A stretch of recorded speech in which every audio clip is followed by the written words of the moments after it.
Masayang ibinahagi nina Kim Chiu at Paulo Avellino ang balitang magiging abay sila sa nalalapit na kasal ni Ryan Bang.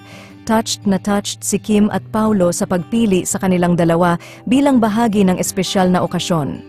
Engaged na nga si Ryan Bang sa kanyang fiancé na si Paula at isa sa mga pinakahihintay ng mga tagahanga ay ang pagiging abay ni Kim at Paulo.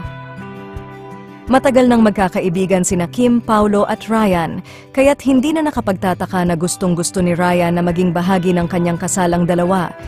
Ayon sa ilang sources, napaka-importante kay Ryan na kasama sa araw na iyon ang mga taong mahalaga sa buhay niya at sina Kim at Paulo ay malaking bahagi ng kanyang buhay. Samantala, kinilig naman ang mga fans dahil muli nilang makikita ang tambalan ni Kim at Paulo sa isang espesyal na okasyon. Marami ang nag-aabang sa kanilang pagganap bilang abay at sa mga magiging eksena sa kasal. Ito rin ay isang magandang pagkakataon para sa kanilang mga tagahanga na muling masaksihan ang kanilang chemistry.